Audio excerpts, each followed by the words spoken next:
Good afternoon.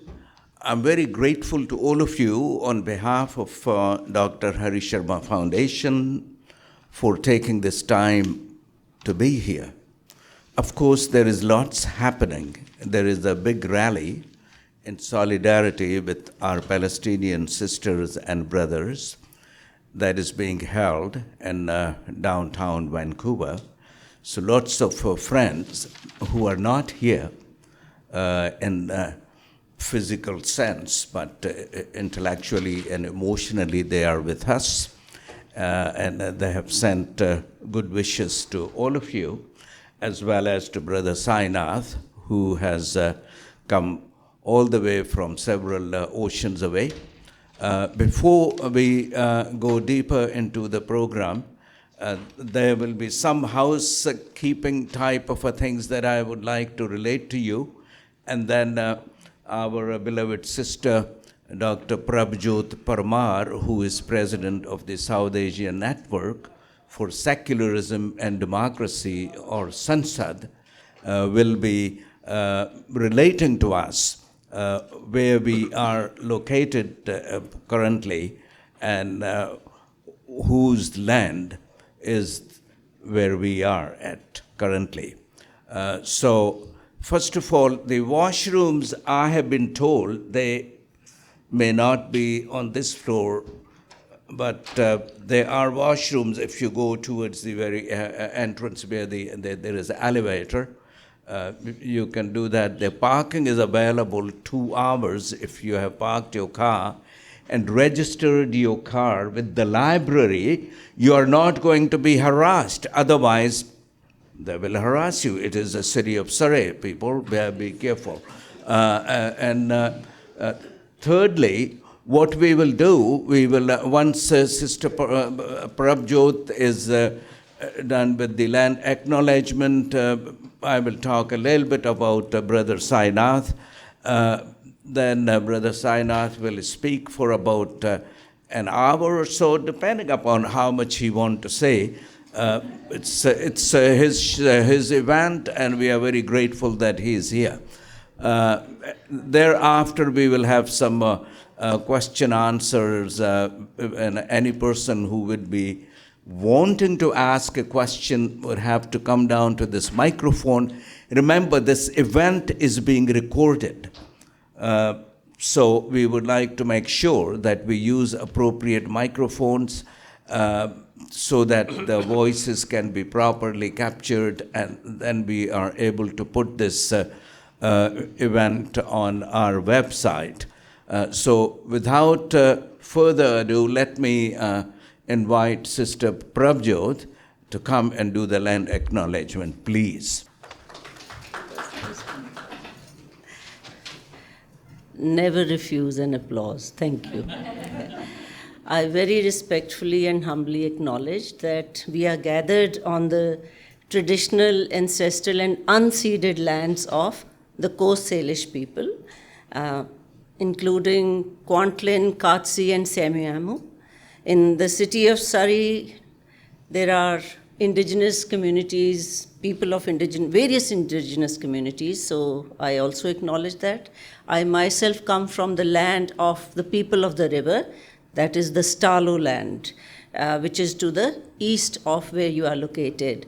And Stalo Nation has Matskwi Nation and Sumas Nation as part of its territories. And to the south of that is our Nuksak people. So for me, it is very humbling that someone who comes from the land of 5 rivers has come and, after having lived on various lands, including the land where I am now, and have, in a way, related to my work, settled in the land of people of river. Now, land acknowledgement, for me, it is a spontaneous thing that just happens. What comes to my mind, I teach, and I do land acknowledgement in each class. And in some, I ask students to write a reflection about land acknowledgement. So 2 days ago, I read a reflection from a student who is an indigenous student, and he had written what I would call as lived experience which would be very painful for the student. Nevertheless, he shared that, and few things that I wanted to share from his commentary was that when land acknowledgement is done by a non-indigenous person, it is painful for him. And he didn't use the word painful, but that is my interpretation of what he had written. That of course alludes to the fact that there are so few indigenous peoples who are teaching in the university areas. One. Two, he said that when the professor says unseeded, it is like salt in the wound. ਜ਼ਖਮਾਂ ਵਿੱਚ ਲੂਣ ਪਾਉਣ ਵਾਲੀ ਹਾਲਤ ਹੈ। ਉਹ ਤਾਂ ਜਿਨ੍ਹਾਂ ਦੀ ਸਰਜ਼ਮੀਨ ਨੂੰ ਲੁੱਟਿਆ ਗਿਆ ਹੈ, ਉਹ ਅੱਛੀ ਤਰ੍ਹਾਂ ਸਮਝ ਸਕਦੇ ਨੇ। ਅਸੀਂ ਵੀ ਸਾਰੇ ਇੱਥੇ ਆ ਕੇ ਵਸ ਗਏ ਹਾਂ, ਜਿਹੜਾ ਮਰਜ਼ੀ ਕੰਪਲੈਕਸ ਇੰਟਰਪ੍ਰੀਟੇਸ਼ਨ ਹੋਏ ਸਾਡੀ, ਉਹ ਅਲੱਗ ਹੋ ਸਕਦੀ ਹੈ, ਲੇਕਿਨ ਜ਼ਖਮਾਂ 'ਚ ਜਿਹੜਾ ਲੂਣ ਪਾਉਣ ਵਾਲੀ ਗੱਲ ਹੈ, ਉਹ ਬਹੁਤ ਹੀ ਮਾਇਨੇ ਰੱਖਦੀ ਹੈ। So salt in wounds is particularly significant, that when unseeded land is mentioned, so the stolen land, and the student had ended the comment with that nothing will change. And of course, as I have lived in Canada now for little over 31 years, little over 30 years, or maybe 31. Yes, 31. Yes, 31. Calculation, as time goes by, my maths teacher will be proud of his comments that he was not wrong. So in that duration, I have recently seen some change. People are becoming aware. But when will people get back their land, stolen lands? Each one of us can think about that question, and I'm sure many of us have already introspected or had discussions about it. It's such a complex issue, but the whole idea of land acknowledgement is to acknowledge the people of the land, but also to acknowledge the land from which they are kept away. So what land gives to us. So considering we are talking about, as I saw on the screen, inequality, so that the whole land acknowledgement phenomena, while humbly done, is also infused with inequality, narrative of inequality, in the hope that in the lifetime of my student, things will change dramatically in favor of the indigenous peoples. I raise my hands in gratitude to indigenous elders and knowledge keepers who have so painstakingly preserved their traditions despite various odds and have been fairly generous, if not very generous in certain, I would say very generous actually. I avoid very many times, but let me be generous myself, very generous in sharing their wisdom with us, be it the relationship between communities or between human and non-human and sustainability, so that all of us can learn from that. I'm grateful that I have learnt from indigenous community members, colleagues, elders, and knowledge keepers. I am, I will, and I will continue to learn all my relations.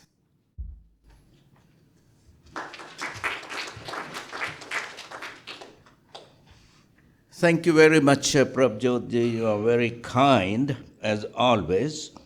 Well, first of all,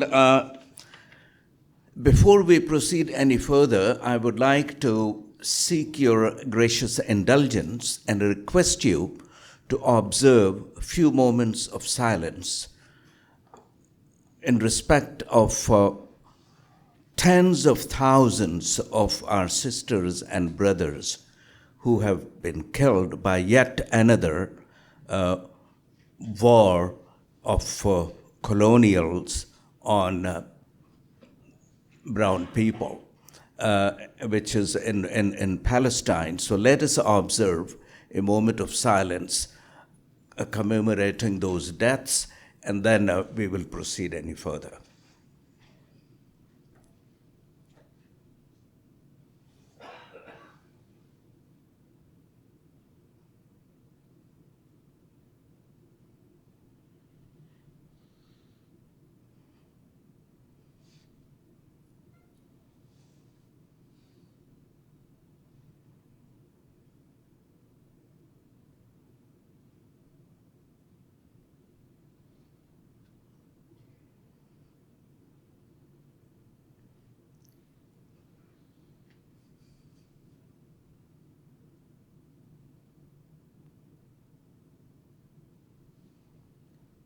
Well, truly grateful to you for doing that.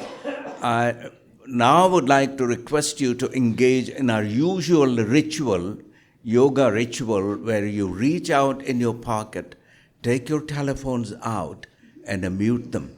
It's good karma. Sooner you do it, better it will be.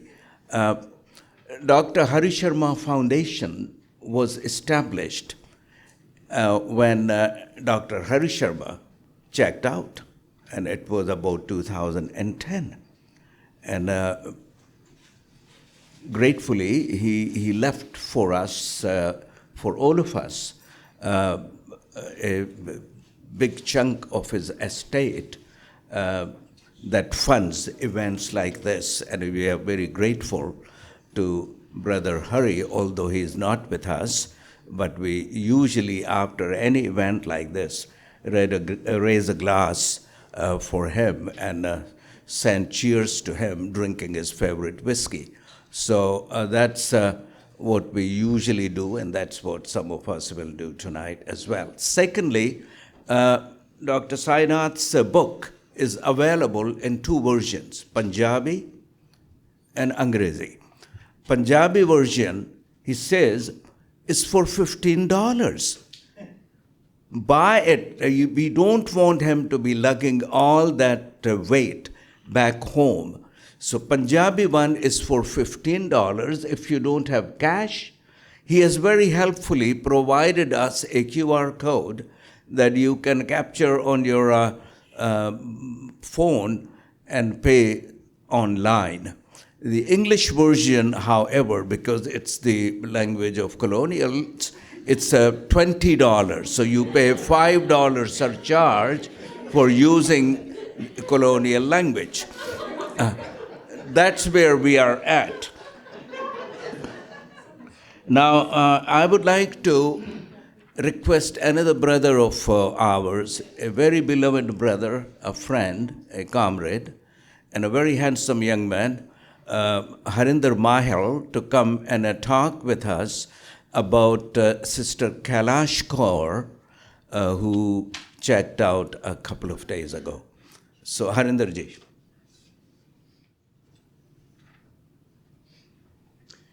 Thank you, brother. Some of us have met Kalash Cor, but most of you may not remember her. She was wife of Gursharan Singh, playwright, who came to Canada a number of times and performed plays. Gursharan Singh was a hydraulic engineer.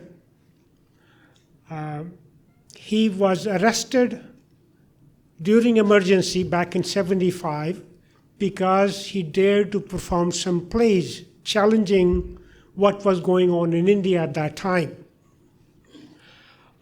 He spent some time in jail. He was reinstated when Mrs. Gandhi's government was defeated, but he took early retirement in 1982. The whole family, Gursharan Singh, his wife Kalash Cor, two daughters, Navsharan and Arit, and they started a drama group.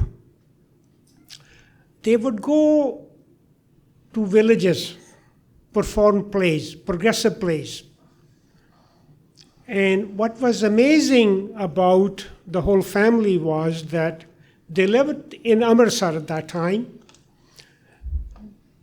If they were asked to perform in Moga or Firozpur, which is 2-3 hours drive, they will go in the evening to whatever village that they had the performance, finish the event around midnight, go back home 1 or 2 a.m. and do the same thing again next day. I met Gursharan Singh and the whole family sometime in early 80s. I invited them to come to Canada. They came here for the first time and performed plays throughout Canada, Vancouver, New Westminster, Abbotsford, Calgary, Edmonton, Toronto, Montreal, New York, And although Pabiji, we called her Pabiji, Kalash Cor, sister-in-law, because we referred to Gurshan Singh Ji as Paji, brother. She had failing health. She had a disability. She couldn't walk properly, but she continued to be part of the group as long as her health allowed. And she had been living for the last many years in Noida, which is next to Delhi. Wonderful person, wonderful human being, always encouraging her daughters to continue with their progressive work. Luckily, my wife said, about 3 days ago, we haven't spoken to Pabiji, so let's call her. We spoke with her 3 days ago. And every time we met her for the last few times, she wanted to say, well, I want to go. I want to go on. She was in her 90s. She passed away in her sleep 2 days ago. And I thought it was proper that we pay homage to her for the work she did, for what she contributed to the theater in Punjab and in India, and the way she encouraged Paji Gursharan Singh and her daughters to continue the progressive work, throughout Punjab, throughout India, wherever they are. I mean, the whole family has been here a number of times, including the 2 daughters. I would like us to, again, pay homage to her by a few seconds of silence in her memory.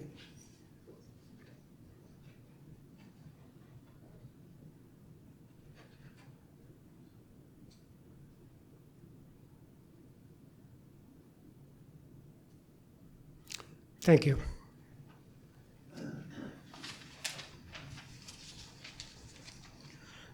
Well, we are very privileged to have 2 sadhus here. And sadhu mean holy people. And there are 2 holy people sitting here.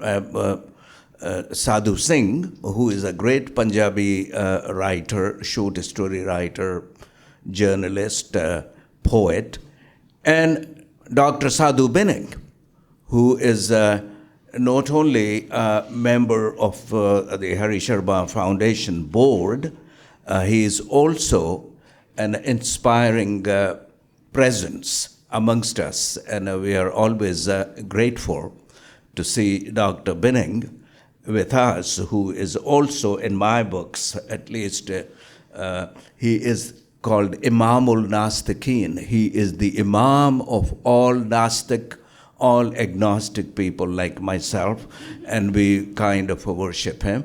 I would like to request Dr. Sadhu Binning to come here, please, and recite one of his masterpieces for us. Thank you.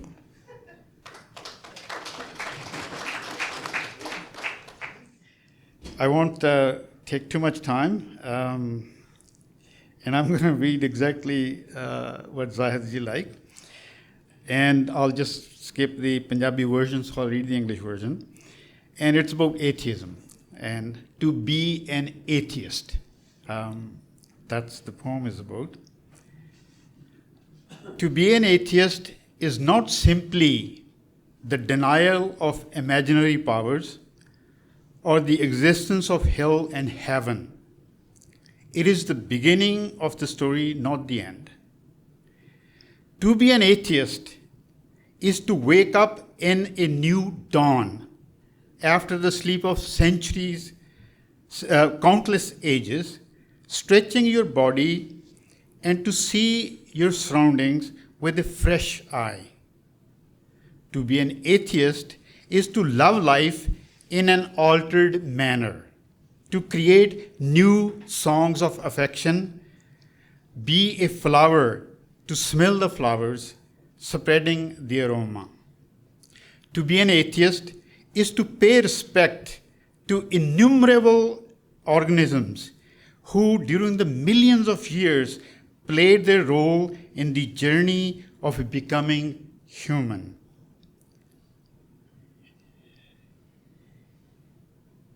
To be an atheist is to see your old parents in an odd respect how wonderfully they did their duty in the ever-flowing river of life, you being the proof of that. To be an atheist is to hold your child tightly close to your chest, embracing the future life. To be an atheist is simply to be without the unnecessary baggage to live in tranquility. This version just have that much. So thank you very much. Thank you. Thank you, Sadhuji. You're so gracious and kind. Before we proceed and I introduce the honored guest, I would like to acknowledge at least a couple of people. Robert Hornsey, he is one of the head honchos of coalition, anti-racism coalition in our area. He's present here. We are very grateful to him. And Brother Shahzad Nazir Khan, who is the chapter head of Committee of Progressive Pakistani Canadians, is also here. So we are very grateful to them both. We have a good contingent of comrades and friends from Nepal who are here with Abhiji, and we are very grateful to all of you for being here. Now, Sainath doesn't need an introduction, but sometimes it's always good to remind us of the kind of a work our luminaries and our heroes like Sainath have done. He came here, I think in 2002. At that time, Hari was alive. We had a good session in a New Westminster, which was very well attended. There were several people there. I remember that event, and that was the time when his book, his seminal book that has gone through 61 print editions by now, and which has won so many awards all over the world, called Everybody Loves a Good Drought. It's a very important book, written in the spirit of, let's say, people like Howard Zinn, or people like Ilan Pape, or people like Avi Shlaim, who approached history from the perspective of how you see it is what you get. He also is the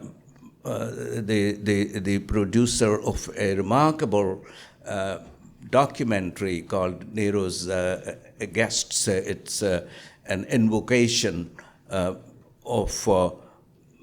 the Roman exploits and how Nero, one of the Roman emperors, like the earlier edition of Mr. Biden or earlier edition of Mr. Obama, used to celebrate the parties where all the luminaries of Rome would attend.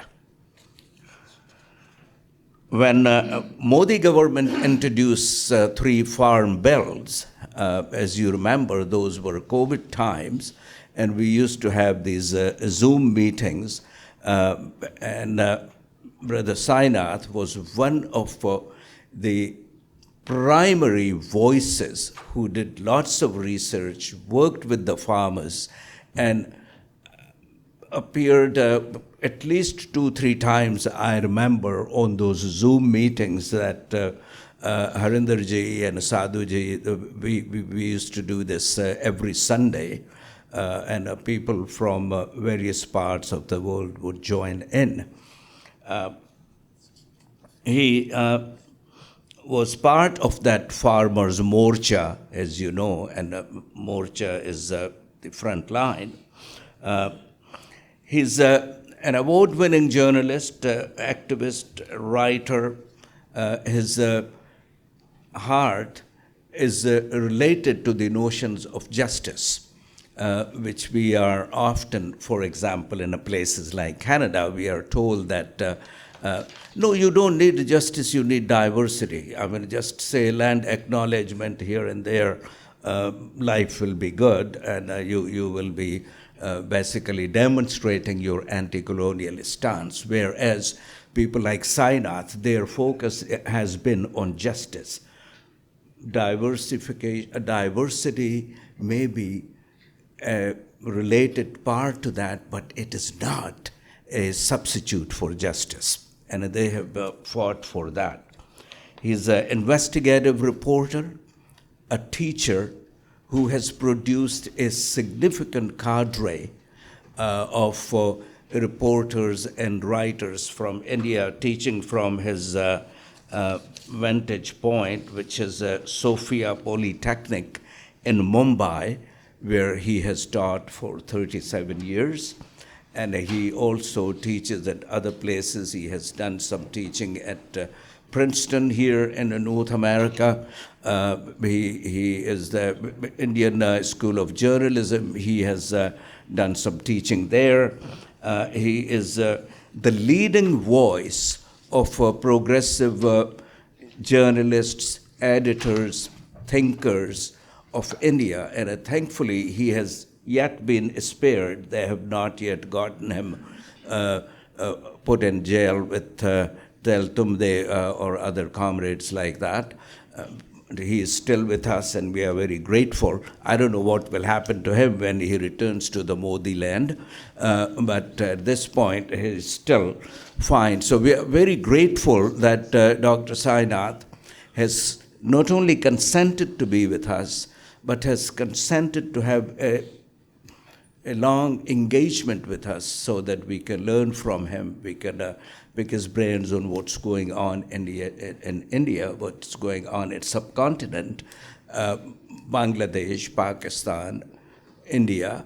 Those are the areas. And we will be encouraging you that after his talk is over to come and ask him questions. Please be brief when you are asking questions and remain to the point of asking him questions rather than making lengthy statements. We can avoid those things. His book, as I said, is available, and I have heard that he has consented to sign it for you if you pay the real price and not discounted price. So, without much ado, let me request Dr. Sainath to come and help us understand a few things. Dr. Sainath.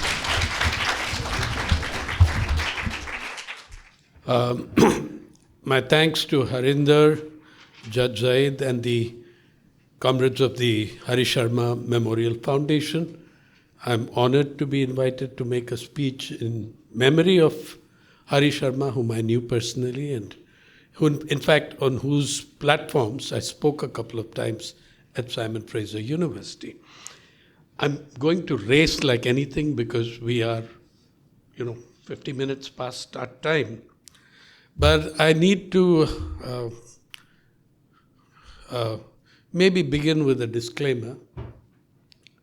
A few months ago, just before the national elections, our Prime Minister, Narendra Modi, discovered and declared that he had understood after his mother's passing that he was not biologically born. Yeah, and had in fact been installed by God to show all the rest of us whatever he has been showing us. Yeah. So now the gods of electoral ballots sent out different signals after that, but when you are convinced that you are of your righteousness and that God has sent you. So I am not going to offer you, and I'm going to offer you advance apologies for the stumblings and ramblings that I might make. I am biologically born. So, and carry all the defects that go with that. Yeah. When we are talking about governance by gagging, and I'm going to race a bit, it means there are many, many ways in which a society is gagged. And one of them you saw immediately after that wonderful statement of the Prime Minister. Not a single newspaper wrote a single editorial, not a single anchor on any channel made any kind of critical comment when the head of the nation says that he is non-biologically born. You know, it's just as if they didn't hear it. He said it out loud and clear, and of course the Bhakts celebrated that online, so you knew that it had happened. But the media themselves, the gagging is of one of the 5 types that I'm going to talk about. One is gagging by law. One is gagging by outlaws. That is the extra-legal, illegal, violent means of gagging that take place. Third is the gagging by corporate media, which, like in the case of the Prime Minister's not biologically born and of divine origin, I mean, I think there were at least some interesting doctrines to be gone into when you are of divine origin, right? But we didn't. Then there is the fourth, that is the gagging that comes with big money and huge inequality, which to my mind is the main source of the gagging, because it didn't just start on 2014 with Mr. Modi. That's not true. That's not accurate. It's analytically wrong. Yeah, it's been going on. It's raced in the time of Mr. Modi, but ever since we embraced neoliberalism in 1991, the different sources of gagging have grown immeasurably. And the last is the gagging by self-censorship. The fear. How many people who know better are remaining silent because it's bloody prudent and sensible to remain silent. Okay, so those are broadly the 5 ways. Let me show you the first, gagging by laws. And see, something like when you know, one of the ways of silencing people is that it requires just the selective silence of the judiciary. Okay? Now, let me show you. Would you believe that the Delhi High Court has held that Inqilab Zindabad is an incendiary and inflammatory statement, and you can go to jail for it if they feel that you used it in a violent context. Inqilab Zindabad, coined by Maulana Hasrat Mohani, was the rallying cry of the Indian freedom struggle. Long live the revolution. And in 100, 200 societies across the world, in different languages, that is a common slogan. It was actually the rallying cry of India's freedom struggle, Inqilab Zindabad. Now, let me show you what we have done with that.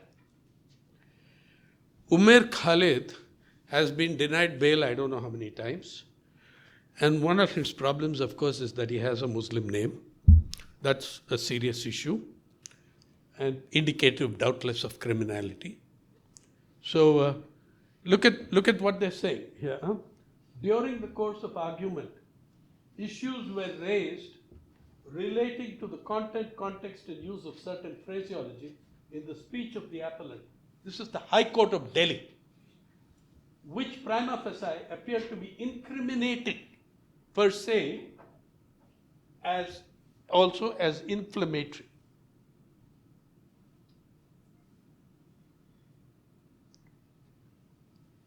The court goes on to say, however, this court is not impressed by the argument of the appellant, inasmuch as the call to revolution does not have to effect only the immediate gathering. The call to revolution may affect many beyond those who were visibly present, which is why this court finds it apt to mention Robespierre, who was at the vanguard of the French Revolution. This court is of the view that possibly, if the appellant had referred to Maximilien Robespierre for what he meant by revolution, he must have also known what revolution meant for our freedom fighter and first Prime Minister. The very fact that Pandit Jawaharlal Nehru believed that democracy had made revolution superfluous. By the way, Nehru used that slogan many times himself in the 30s. That democracy has made revolution superfluous after independence, and how it meant to the complete opposite of a bloodless change. Then they split hairs further. Revolution isn't by itself always bloodless, which is why it is contradistinctly used with the prefix of bloodless revolution. So when we use the expression revolution, it is not necessarily bloodless. They're finding a way to say that Umar Khalid's slogan, Inkilab Zindabad, which is in every Indian trade union meeting that you can imagine, at the beginning and at the end, was somehow an incitement to violence. A revolution in its essential quality may not be different, but from the point of view of Robespierre and Pandit Nehru, in its potentiality, blah, blah, and the operative thing. In the depth and considered perusal of the charge sheet, the accompanying documents, and in view of the discussions herein, only for the limited percent of the present bail, this court expresses the inescapable conclusion that allegations against the appellant are prima facie true. And hence, the embargo created by section whatever of the UAPA is the most draconian of laws, Unlawful Activities Prevention Act in India, which, by the way, under which they brought to this horrible law of 1967, they brought amendments in 2019, which enable the police to charge or government to characterize an individual as terrorist. That was actually meant for organizations. They can now term anyone, an individual, a terrorist. And like they have with Umar Khalid and others. Thus, the appellant's application seeking regular bail is rejected. Did you ever believe, Judge, that in your lifetime that a court would say Inkilab Zindabad is incriminatory and inflammatory? So there you are with this incredible situation where hundreds of people are arrested arbitrarily, they don't get bail, and meanwhile, when someone else comes up who is not objectionable to the government, the court issues bail with pious injunctions like the rule, bail is the rule, jail is the exception. A Supreme Court judge has gone on record saying that in the UAPA, jail is the rule, bail is the exception.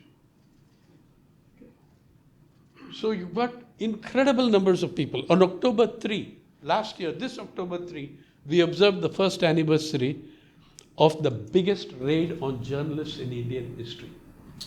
There was much worse done to journalists under colonial rule, and there were a lot of terrible things done to journalists during the political emergency of 75, 79. But it never happened that 46 journalists associated with a single publication in a single city were raided by nearly 500 policemen at dawn. This were the journalists associated with NewsClick. Not all of them were employees of NewsClick, some of them were contributors. One of them, a young woman journalist, who in 2018 or 19 had contributed 4 pieces on fashion. Yeah. Also, and all of them, every electronic device they owned was confiscated. Some of them have still not got it back. Hard disks, laptops, mobile phones, the whole works. And the courts did not raise a finger about this. They did not raise a finger about this to protest against this. Yeah. So there you have one very clear form of gagging. If you look at this, the court holds that the Delhi police charge of terrorism against Umar Khalid are prima facie true. And therefore, there is no way it will give him bail. So folks, making a speech, by the way, the other slogans, all the slogans involved, making a speech with Inqilabi Salam or Krantikari Salam can land you in the choking. This is the High Court of Delhi. Yeah, one step away from the apex court. By the way, I see some hope for defense lawyers in this, playing with phraseology. I've noticed that recent Supreme Court judgments, normally they will have Harinder Mahil versus State of Punjab or Harinder Mahil versus Union of India. New Supreme Court judgments have started appearing which will say Harinder Mahil versus Union of Bharat. So maybe defense lawyers can argue that Harinder Mahil's offenses were not committed against Union of Bharat. They were committed against a now defunct entity called Union of India. Right? When the Supreme Court judgments are having this official stamp on the front page, what the hell do you derive from that? What do you understand from that? What do you have to do? So actually, so that's one set of things. In the emergency, every year, every June 25th, every year, all over India, we have commemorative meetings to remember the declaration of the emergency. June 25, 1975, and that we shall never have it again. Now the tragedy with this, as much as I attend those meetings and make speeches at them myself, the tragedy is every year, that single day, we ritualize our remembrance of the emergency. Every year that on that single day, we ritualize our rejection of the emergency. But almost every day, every year since, we institutionalize our embrace of it through new laws, through amendments, like the unlawful activities public. So we've rebuilt emergency in far more lethal form through a number of little laws and amendments and stuff. Some of which I'll come to when we come to corporate media and how the government works in sync with it. We are looking at a very different India from Professor Amartya Sen's argumentative Indian. You argue now sort of voice rather than... And please note that the gagging has been applied to Professor Amartya Sen himself. Yeah? For speaking up, he has been warned with demolition of his house walls because the university at which he, his father, all of them had so much to do with the great University of Tagore, Vishwa Bharati, that suddenly the vice chancellor claimed that 19 decimals of that land on which Professor Sen's house is belongs to the university, and they brought bulldozers to demolish it. I mean, you're doing this to India's most famous Nobel Prize winner. Yeah, India's most famous economist, whether I agree with him or not on a lot of things. A fine human being and one of the greatest intellectuals we have produced in the 20th century. Yeah, even he can be gagged. Nobody is spared. They deal with different people different way. So they have not dealt with Amartya Sen the way they dealt with Prabir Purkayastha when he was jailed in the NewsClick thing. Prabir picked up 4 different infectious fevers in jail. That's another thing that happens to people sent to jail in particular conditions. So what do we mean by governance, by gagging? We have seen the laws. Governance By the way, governance is no longer refers to governments alone. There are many other institutional players in governance. There is corporate governance. There's all sorts of shit that goes on. I will only look at these 5 which I have told you about. But I want to also say that in talking about this thing and how media are to be brave, there is a very brave, feisty, combative, independent media in India. But their size is restricted. Their support is restricted. They have no revenues to speak of.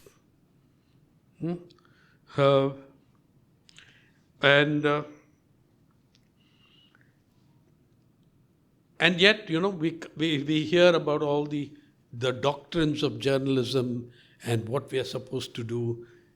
I have come to hate this cliche, speaking the truth to power. I really hate it. Somehow it's such a wimpish little thing, as if power is so naive. Poor things, it's just that they don't know what's right. Yeah, and if we talk to them the truth to power, they will set everything right. Power knows much better than any one of us what's going on. When much of what is going on the way it is because power wants it to happen that way. Okay? My exhortation to all of you, if it pleases you, by all means speak the truth to power. A lot of journalists fancy themselves as advisors to prime ministers and things. By all means, if it pleases you, speak the truth to power.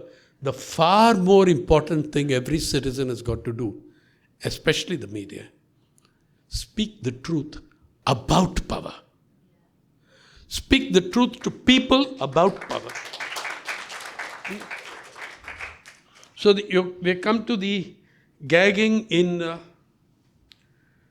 the second form, the violence, the illegal, the extra-legal gaggings that go on. And the best example, on which I don't have to even say more once I tell you the word, Manipur. Yeah? The kind of violence in Manipur, the incredible bloodshed. Not even your prime minister has not visited once in a year. Yeah? The prime minister of the country I think that the advisors look around for, on the map, on the globe, is there any country or island he has not yet visited? But, so that he can go there, and open a temple or something. But he hasn't made a visit to Manipur to condole with the people of Manipur who have lost how many lives we don't know, apart from God knows some 200 churches or something burned down or demolished or damaged. 93 in the first year, I think. I don't know beyond that. And that kind of violence, and the kind of violence unleashed by the frontal organizations of the ruling party. And in fact, I promised a friend here that I would dwell on this point a little bit, because people always ask me, I get emails, etc. When you talk about the violence by the VHP, the Vishwa Hindu Parishad, or the Bajrang Dal or anyone else, very often the BJP response is, they are not part of the BJP, they are fraternal friends or whatever, but we don't know, we don't speak for them, except when what they've done is something that the BJP takes credit for. So I keep getting asked this question. At the last June 25th meeting, I was asked this. Is there no difference between the RSS, BJP, VHP, Bajrang Dal? Is there a difference? I believe there's a very serious difference. The RSS is the mothership. Okay? The BJP is the RSS on politics. The VHP is the BJP on steroids. And the Bajrang Dal is the VHP on crack. Big difference. Huge difference, right? So this is the difference in the Parivar frontal organizations, etc. Incidentally, the last speech at which I said this, that disappeared from the internet. Okay, so which was made in Ranchi last year on June 25th. So the kind of violence unleashed, the so-called, and what a horrible term the media use when they are demolishing the houses of poor people in Ayodhya, elsewhere, mostly Muslims, but also others, including in Ayodhya, it includes a number of Hindus, because that's becoming a real estate scam. And rich people from Delhi are investing a lot of money in land in Ayodhya, yeah, and making rentals and all that prohibitively expensive for locals, right? So the extent of these demolitions, the media calls it bulldozer justice. And many progressives use this term. There can be no connection between bulldozing a poor person's home and the word justice. What this is bulldozer terror. It is terrorism, it is bulldozer terror, and it is state-driven bulldozer terror. Okay. The Supreme Court has finally, after sitting like a sphinx on the issue for I don't know how long, said that there will be no further demolitions anywhere in the country except without its being referred to this court. Very nice. And yesterday another bench of them said that the demolitions going on in one particular part of India are exempted because we're not going to give a stay order on the lower court's permission for the demolitions, whatever. Selective silence of the judiciary is all that's required. Having made a great pronouncement and congratulated in the newspaper editorials for stopping, saying no more of this, after hundreds if not thousands of homes of people not aligned with the ruling party have suffered from that. Then you come to and again, at every stage, in both the first two categories that I spoke to you about, you see how critical the role of the media is. The media that accepted blandly our Prime Minister's divine origin, the same media never said a word in 2015. Barely a year after he assumed power, he inaugurated the Reliance Health Foundation, where he made this absolutely phenomenal speech. I did not see editorials criticizing it either, or even critiquing it, where he declared that ancient India, 20, 30, God knows how many thousand years ago, obviously knew plastic surgery. Otherwise, how do you explain the elephant head on Ganesha's body? Okay? This is the Prime Minister of India. And you remember, we are the greatest in everything. How else do you... Now, the newspapers reported it. Please, you can just Google it and see. Newspapers reported it. Independent media criticized it, ridiculed it, to no avail. And then he also said something of,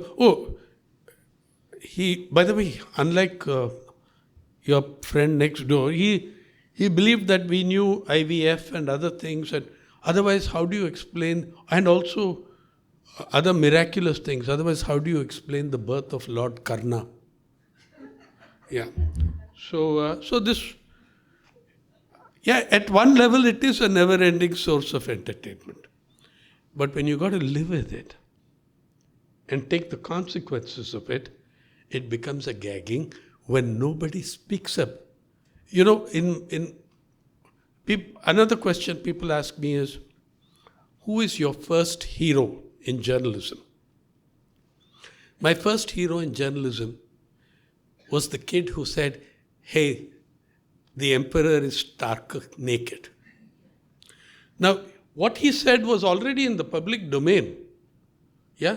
But the courtiers were busy understanding that the gold weave was so fine that it was not visible to the human eye. Right? So that kid said, the guy is starkers.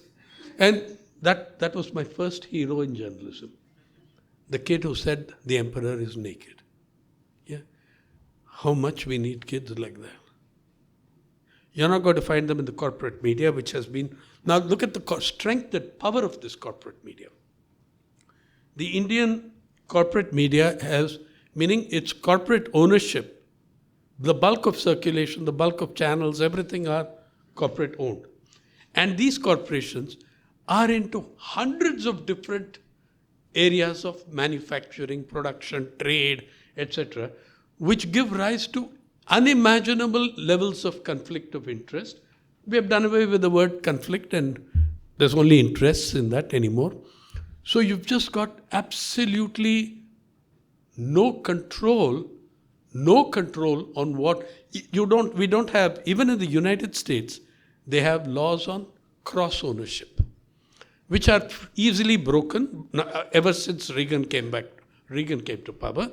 But there were laws on cross ownership. You could not be the only game in town, only newspaper, only portal, only radio station, only TV station in town. You could not be. So what you did was went and had mergers somewhere else so that you could still be. But at least there was a bloody law. We have no law against cross ownership or anything of the sort. India's richest man is Mukesh Ambani. Number 12, the 12th richest man in the world or whatever. Forbes changes its lists every day and they update like anything and I'm firmly fixed onto them. They're my favorite website. It's a very aspirational thing. You keep looking at it and maybe one day. Yeah. And for you girls there, I have you know that Forbes puts out its list every year on March 8th, International Women's Day, though there are very few women billionaires. Or maybe they put it out on March 7th and I see it on March 8th in India. Okay, maybe it's aspirational for Indian women. There's only one in our 200 billionaires. And she's the head of a family. Okay. So, Mukesh Ambani is, he had a wedding for his son, including the prequel, sequel, and all that. It cost more than $500 million. And,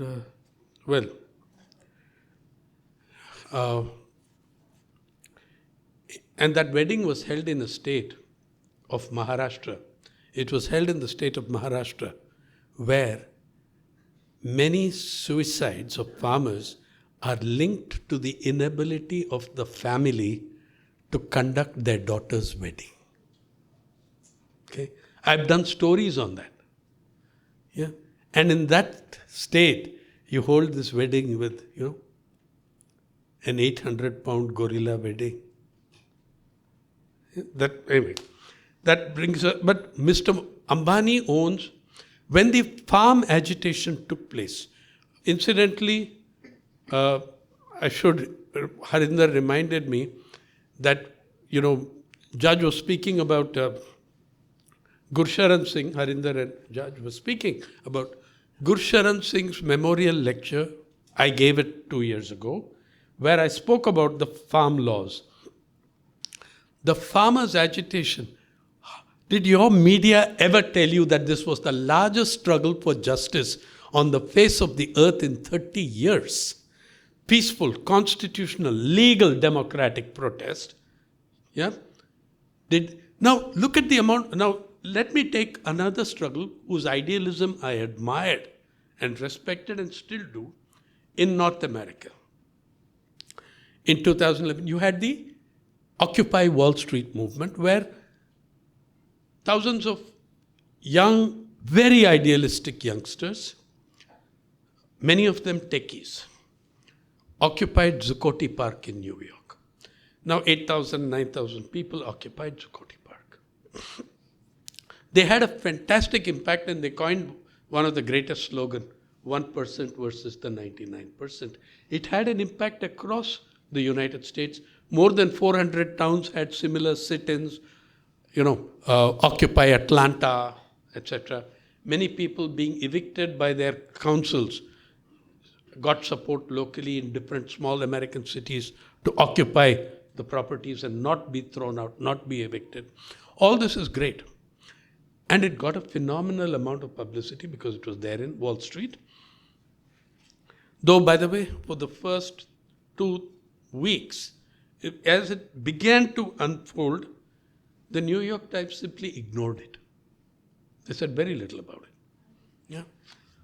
Then, anyway, at the end of 9 weeks, note the term, 9 weeks, the Zuccotti Park owner had nothing against the protesters. He was, if anything, a little sympathetic to them. He did not ask them to vacate. But at the end of 9 weeks, the mayor of New York told the NYPD, throw the scumbags out. In hours, NYPD cleared Zuccotti Park. In 24 hours, there was no trace of the agitation. In India, 100,000 farmers gathered at the gates of Delhi from Punjab, from Haryana, and some representation from 20 other states. Yeah? They gathered at Delhi. They were met with a violence that you would not believe. The Border Security Force, the CISF, Central Industrial Security Force, the CRPF, the Punjab Police, the Delhi Police, the Haryana Police, all of them. Do you know what the government of India did? It broke its own laws on destruction of public property, whereby if you go around smashing things on the road or the lights, you'll be put in jail and charged a gigantic fine. To stop the farmers from entering Delhi, they dug 20-foot by 10-foot trenches in the national highways. And then go to the court saying that the farmers are blocking traffic to Delhi. The farmers at the agitation were met with ice-cold water cannon in Delhi's worst winter in 40 years. 40 years, Delhi's worst winter. One 78-year-old, one 80-year-old died of that within 3 days of being hit by icy cold water cannon. Remember that these people were all sleeping in the open in Delhi's coldest winter in 40 years. And then the farmers were attacked with tear gas. Incidentally, this February 12th, look it up in your newspapers if you don't believe me. We are the first, right? We're the greatest, we're the best. We became the first nation to use drone warfare against our own farmers. Yeah? Spider drones, 8 feet, you know those things which have clasps, spider feet, with carrying tear gas canisters. It was dropped on them at the Punjab-Haryana border. Incidentally, one of them bounced off the head of a journalist and sent him to hospital. No protests in the media about that, but at least it was reported that this happened. Another journalist also got injured by the tear gas canisters. Now, all these methods of tear gas, you name it. They not only dug those giant trenches, they brought God knows how many kilometers of concertina wire. Do you know what concertina wire is? It's that barbed wire that opens out like an accordion. So you can stretch it across very large distances. Huge bales of concertina wire were opened. And with all this, they could not beat down those farmers. 9 weeks, those farmers remained there for 54 weeks until they threw the damn laws out.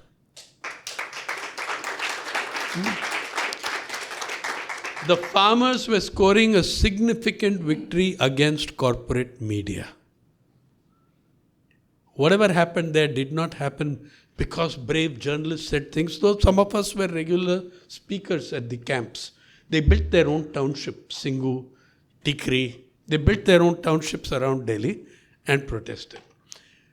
You know, the enthusiasm it roused, 3,000 farmers went from Maharashtra to join them and opened their own camp at Shahjahanabad, the border of Rajasthan, Haryana. Shahjahanpur. So, on one occasion, when some of us went around the Singhu camp, and there was a little group there that did a survey, 21 languages were spoken in that camp in Singhu. Of course, the maximum number were from Punjab and Haryana. They are approximately the closest states. Of course, there are going to be more from there than anywhere else. 2,000 came from Nashik, from just one union, the Kisan, All India Kisan Sabha. And you know what many of these volunteers from other states were doing? They were volunteering for kitchen duty.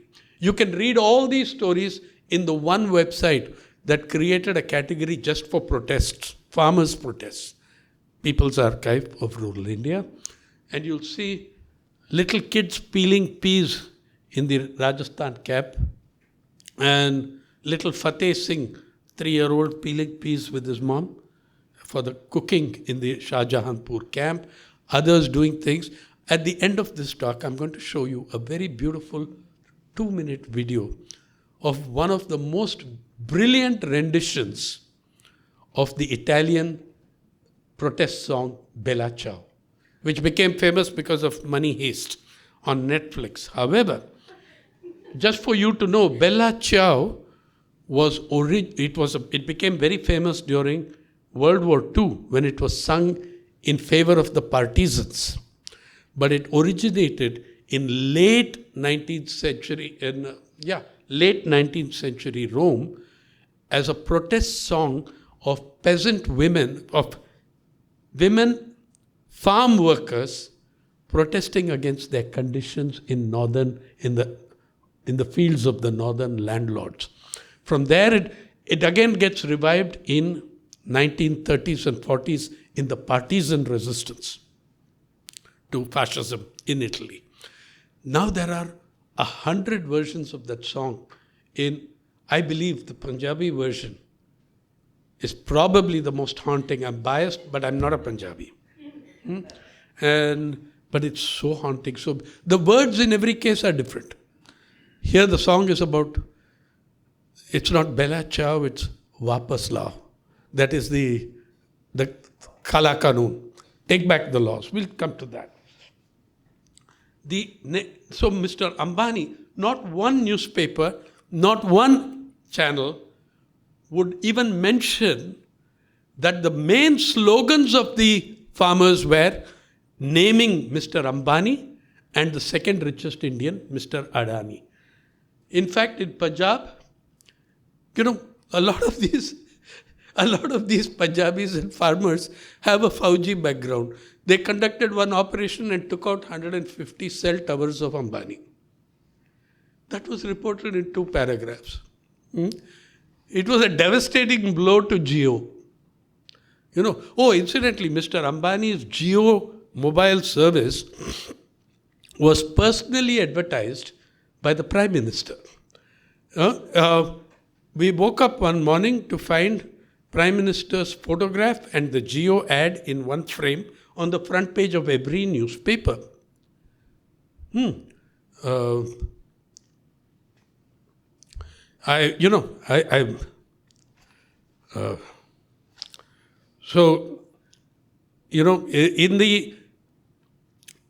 Indian law, that is illegal, there is a Emblems and Symbols Act under which you cannot use the photos of the Prime Minister, the President, to advertise a product unless there is a prior permission from the highest levels. So I responded immediately saying, wonderful, now we can change the national exhortation from Jai Hind to Jio Hind. Yeah? Some change now and then, for the sake of change at least. And why would they not say a single word about Ambani or Adani in the media? Because Mr. Ambani is the largest owner of corporate media, and that media he does not own, he's the largest advertiser. So you're not going to screw around with him. Nor are you going to screw around with the government advertising, because that is the only source for many hundreds of newspapers in India during the COVID-19 pandemic. And there was one moment of brilliance in the reporting of pandemic in October 2021. Okay? One moment of brilliance. When people started reporting the bodies piled up on the banks of Ganga, Sarayu, Satluj, etc. When that happened, suddenly cold turkey, it disappeared. It just disappeared. All the reporting disappeared. Because the government pulled government advertising from all the publications. One newspaper group went ahead called Dainik Bhaskar. They continued to report. They were 2 weeks into it. They were raided by every enforcement agency imaginable. You know, as one of their editors described it to me on the phone, he was saying in Hindi, Lagta hai ki anyone, you know, if there were 3 agencies here and someone from a 4th was walking on the street, they invited him in.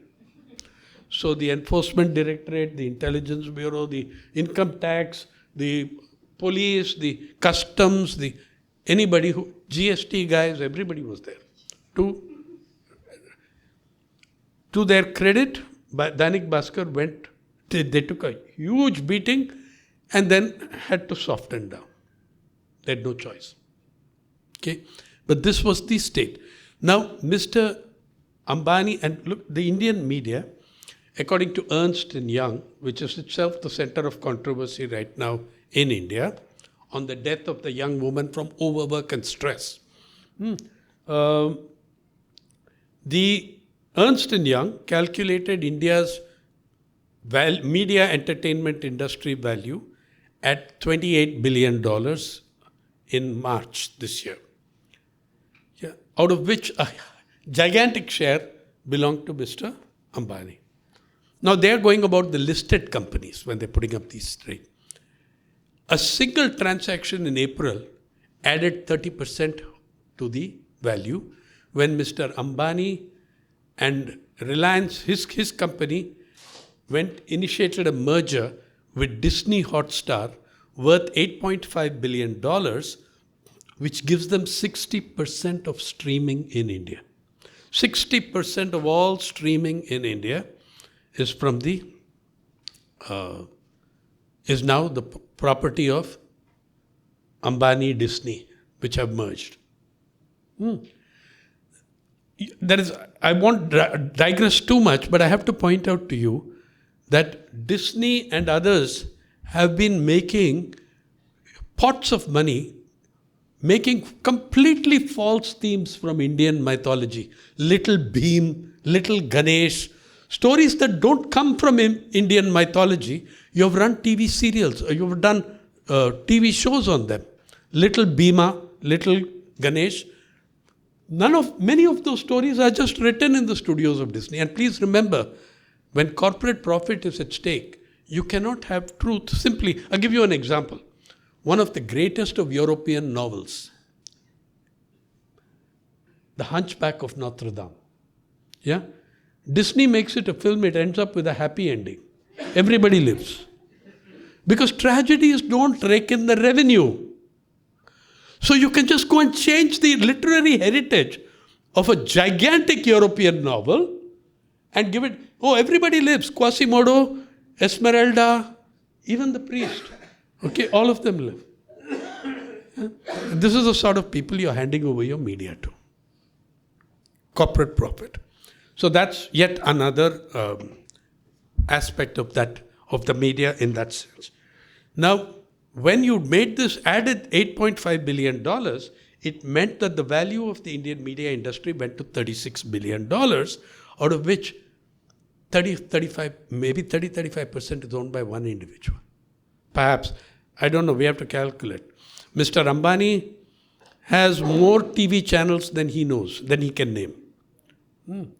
And by the way, many of you guys who watch Inaugural Urdu, Inadu, Malayalam, and ETV. ETV Malayalam, ETV Punjabi.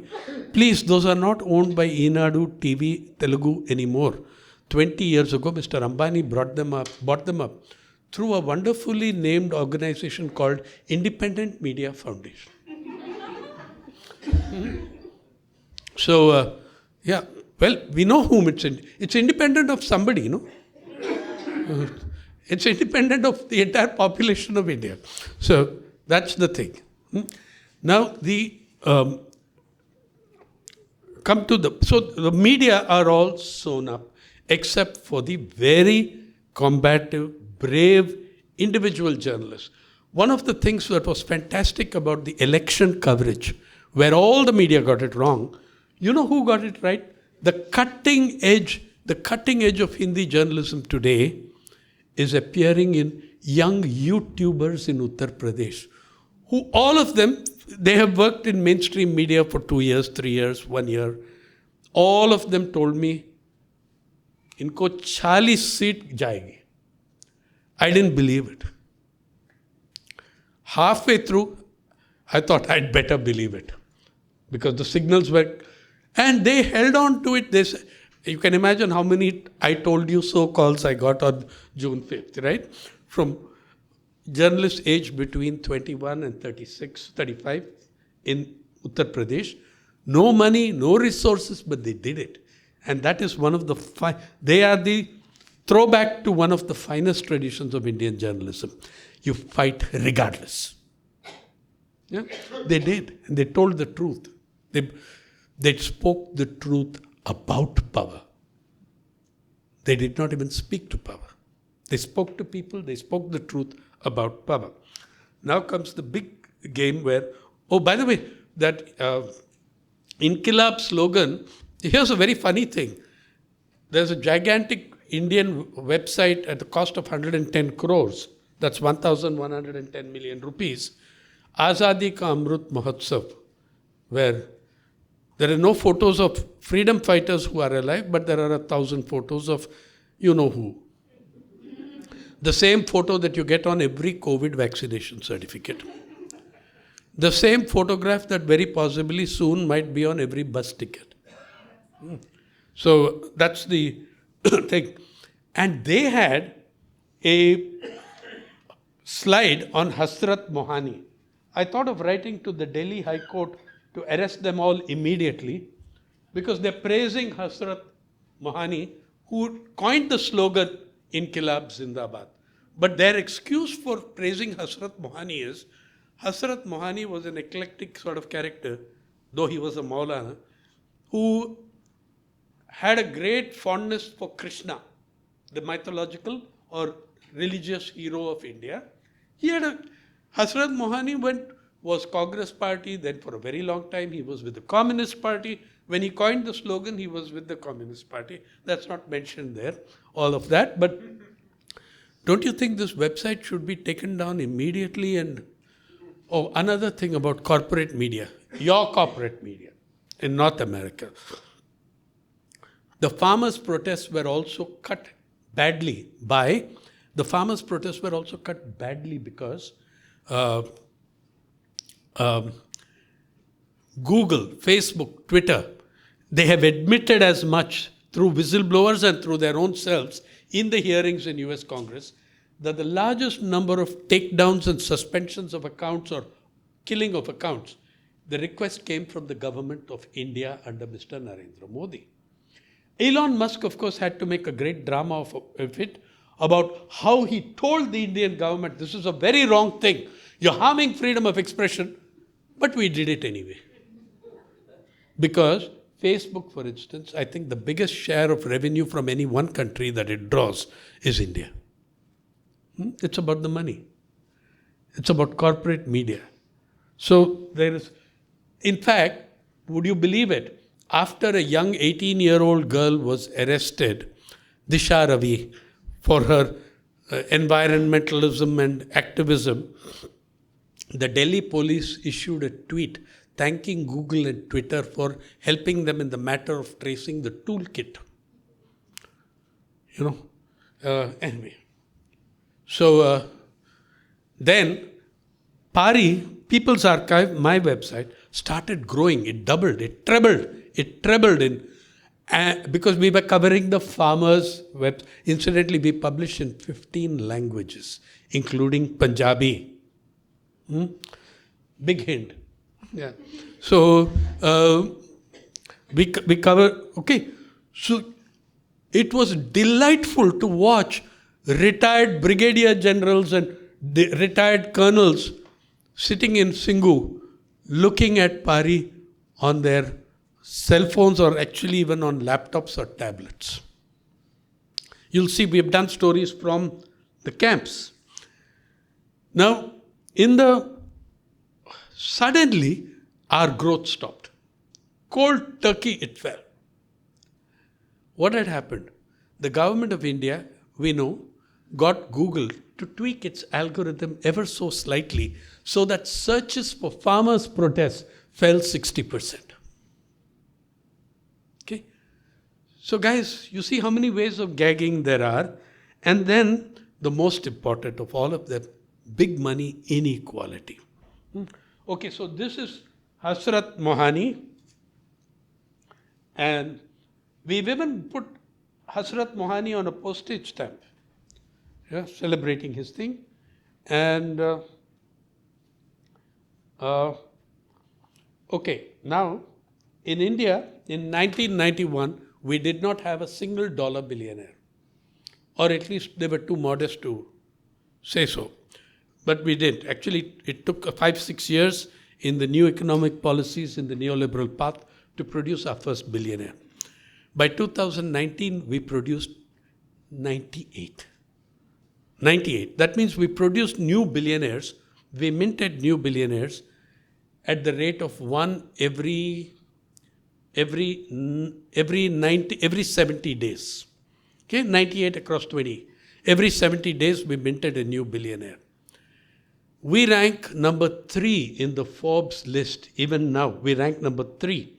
There were some pretenders earlier like Germany and Russia and all that. I mean, but who takes Russia seriously, right?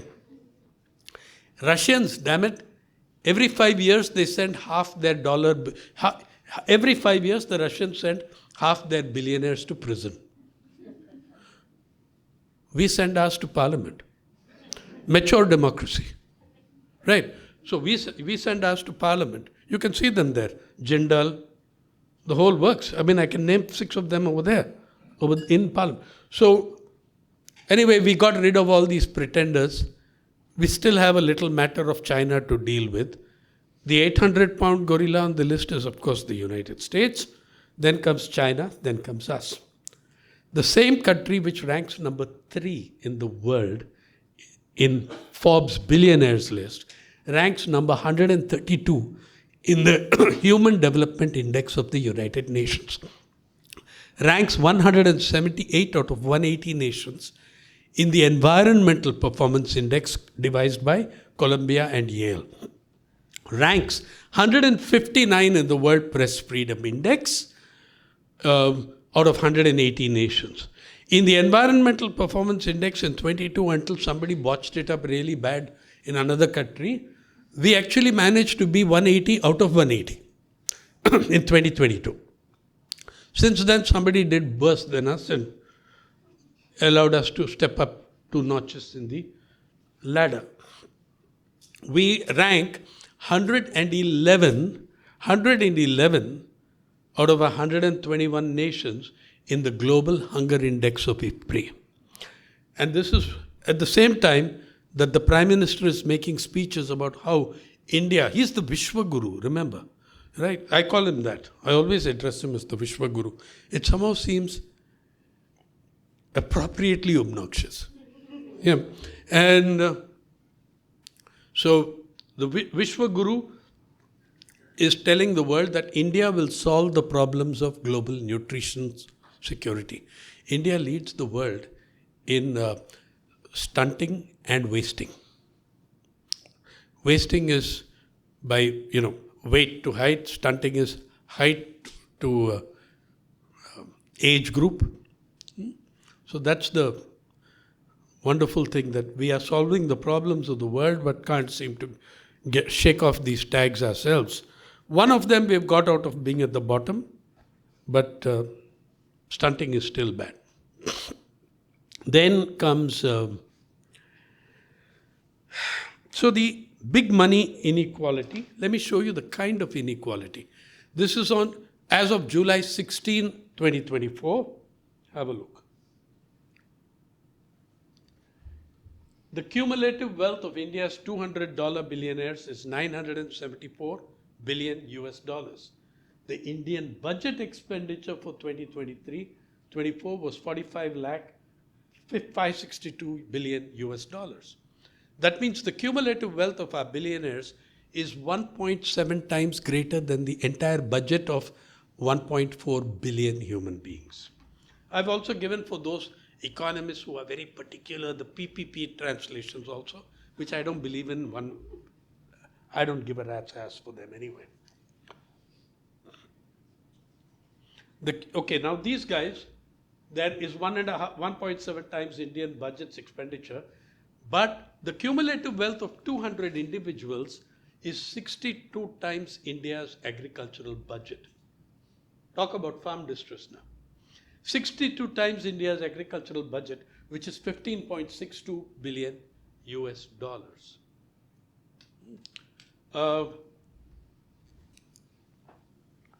You know what 200 is? You know what 200 or 215 now it is, I think yesterday? $215 billionaires. I said by 2019 we had accumulated 98. In the next 30 months, we crossed 200. You know when we added our highest number of dollar billionaires? First 12 months of COVID-19. And who were the largest group in the new billionaires? Pharma, health sector.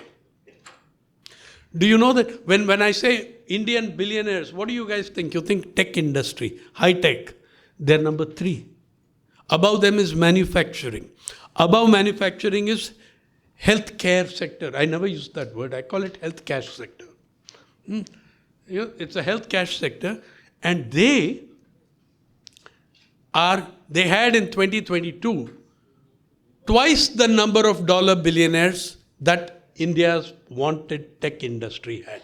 IT had 16, these guys had 22. India's estimated budget, I've already given you. Ambani's personal, one individual, his net worth, 118 billion USD, is 7.5 times the expenditure on agriculture as stated in the budget. One individual. Mind you, for his son's wedding, the Indian Air Force was deployed to take over air traffic control at Jamnagar Airport, and Jamnagar Airport in 1 week was declared as an international airport. You know where bloody Jamnagar is? Then anyway,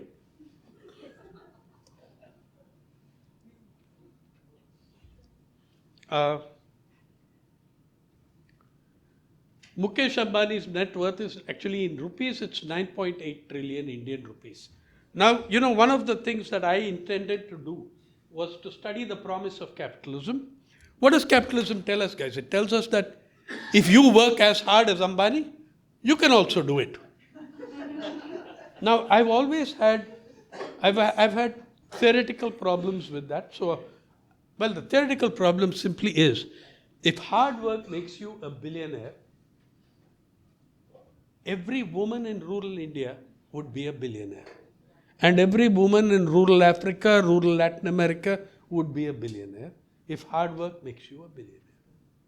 But since they are not, and you're only at the aspirational level when it comes to Forbes, so you need to question the validity of that, of capitalism's great promise. You work hard, you'll also be a billionaire. Yeah. I think I work terribly hard. I work 18 hours a day. And I'm nowhere near to being 1/10 of a millionaire. Anyway, never mind. Okay. So this kind of inequality feeds into all those other gaggings. By the way, do you know how many 200 billionaires are in a population of 1.4 billion? They are 0.0000014% of the population, controlling a wealth equivalent to between 1/4 and 1/5 of our gross domestic product, bringing to your mind that whole other meaning of the word gross. And I forget the economists. I found that the best description of the mindset of inequality came from a woman I understand who is paralyzed and laid up and is not active anymore, but her Instagram post explained inequality better than the mindset of inequality, better than any philosopher or economist I know. And this is what she said.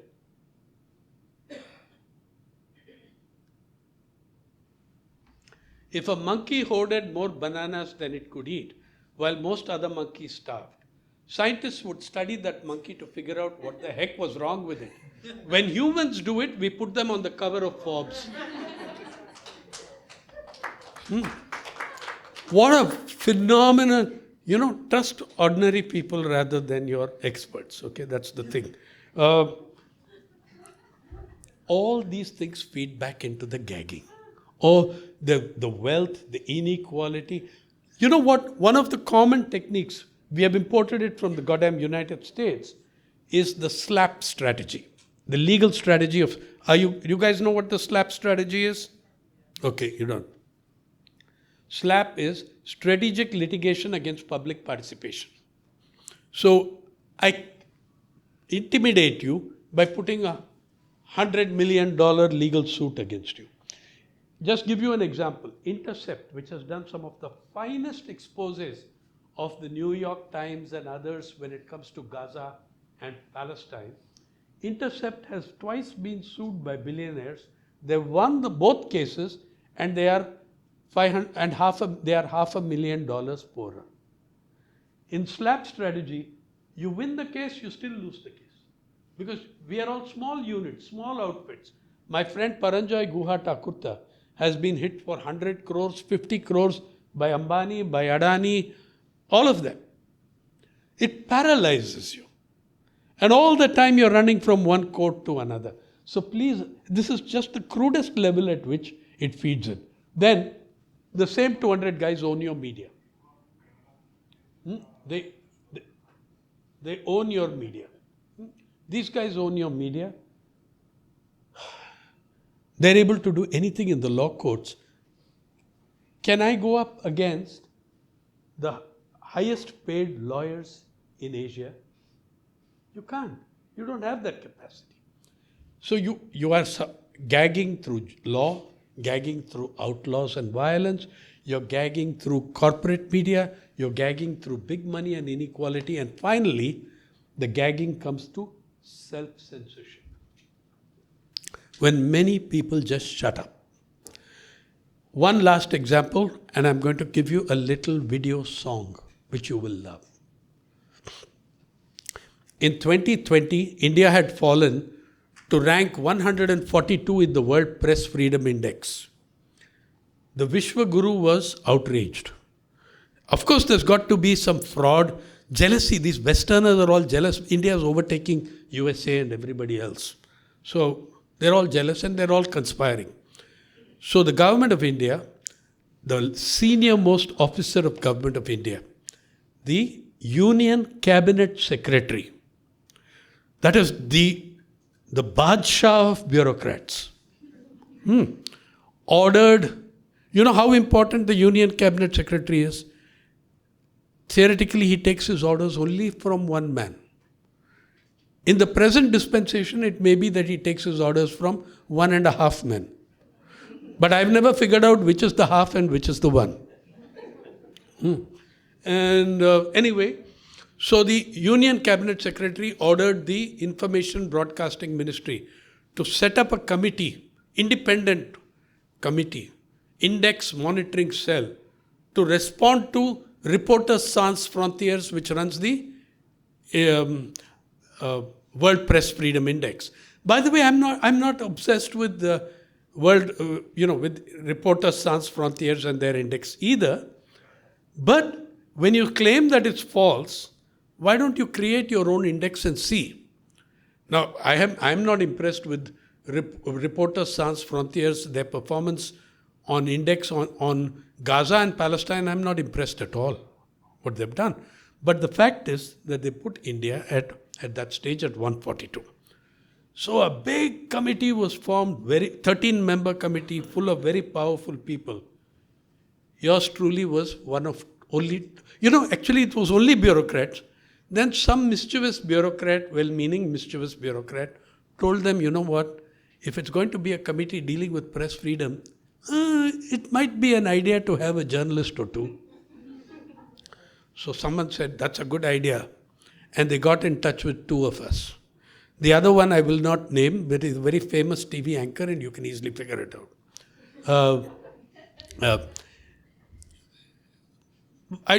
What happened to him? He attended 4 hours or 2 meetings. Have you guys ever heard of a TV anchor who online remained silent for 5 minutes? He remained silent for 4 hours. He did not say a word in either meeting. At the beginning of the 3rd meeting, he got on to apologize to all of us, saying that his duties were onerous and he could not keep up with this. The rest of us, of course, were Vela idiots with nothing to do. Right. So I was left as the only journalist in the pot. Then the powers got worried about that. They brought on, since they'd lost a heavyweight, they brought on 2 middleweights, neither of whom any one of us in the journalistic circles had ever heard of before, but were obviously from the Sangh Parivar. Anyway, they also kept quiet. In every meeting, I didn't tell them why, but I was intervening and speaking up loudly, clearly in every meeting, because this was COVID, right? It was all online. It was on Zoom. The reason I did that because I was recording every word, right? And anyway, at the end of it, they sent out a draft report. I protested about everything. I said, and these are very experienced bureaucrats. They don't fight with you. Anything I said, he would turn to his secretary and say, Mr. Sainath has made a very important point. It should be noted. Now, he knew and I knew that what was noted, he has done that. He had done the dance before and so had I. We knew the steps, right? So anything I said, he said, very important point. I said, this methodological thing is wrong. Very important point. Should be. And of course, the draft report came. The notable thing about the draft report was that it never contained the word draft. Which meant that they were going to... Now, how did they intend to get it past me? The first line of the acknowledgement is effusive praise for yours truly. And Prabjot has left, so I can contradict her when I say that, don't ever say no to applause, okay?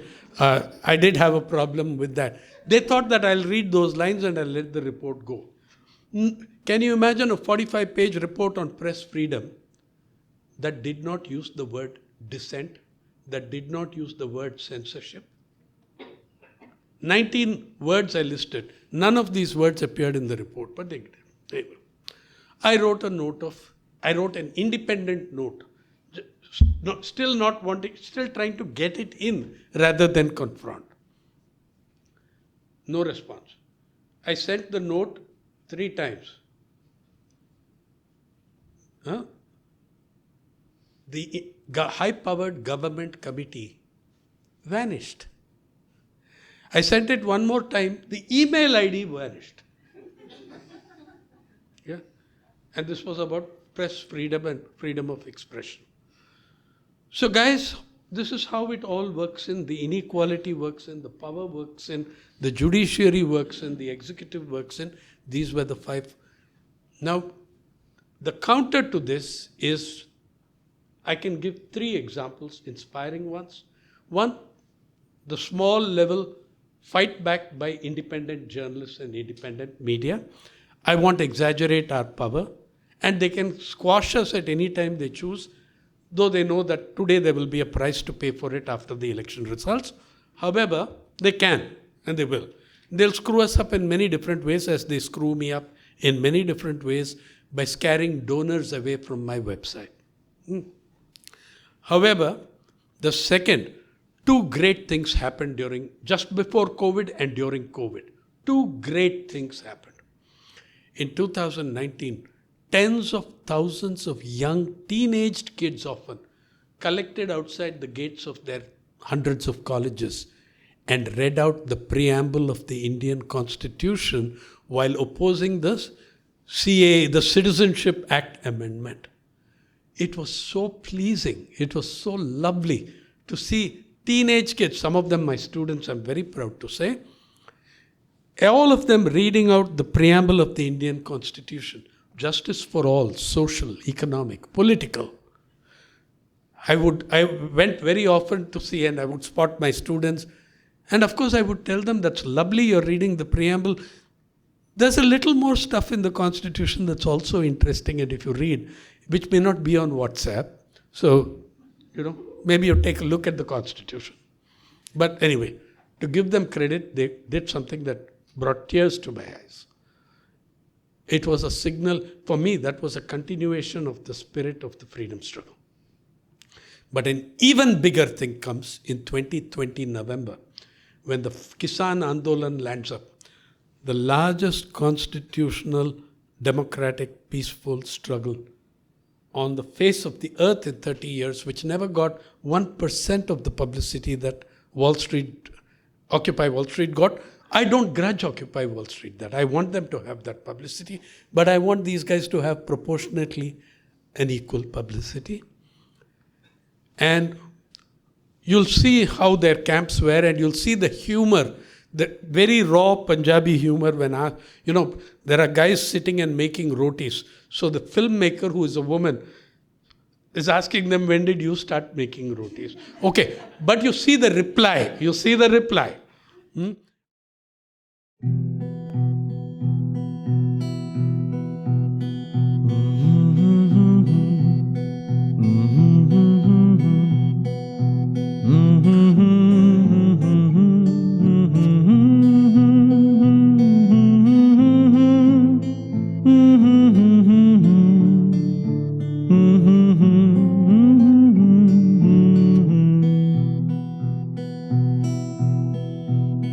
असा निकले आ छड़ सारी फिक्रा गांदे आए जालिम वापस जाओ जाओ जाओ मिट्टी दे कण कण विचों है आंदी ऐही गूंज है जालिम वापस जाओ। पहले भी कभी रोटियां बनाई थी ऐसे? नहीं, ये तो मोदी सरकार ने बनवानी सिखा दी।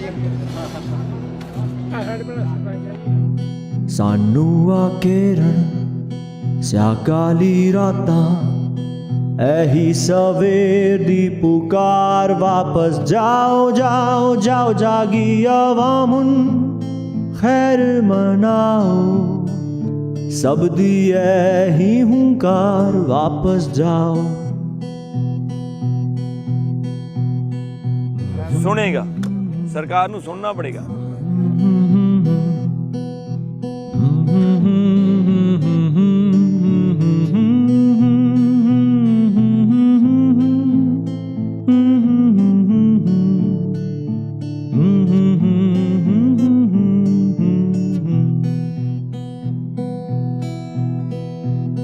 बुलंद आवाज़ा कर दी ऐलाना अस्सी ठुकरांदे तुहानू वापस जाओ जाओ जाओ तुहाडे इन काले कातिल कानूना दा इक्को ही जवाब वापस जाओ।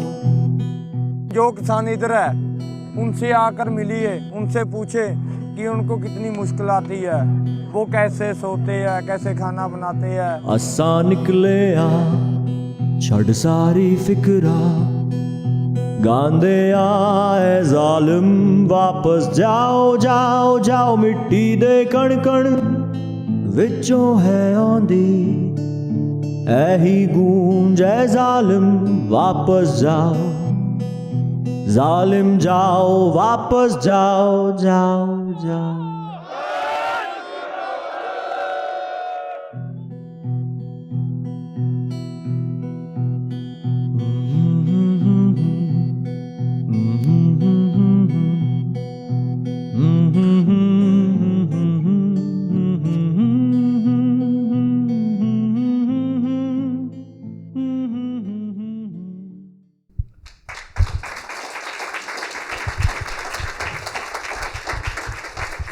You can find the video on PARI. It's there on the website. Yeah. Thank you all very much.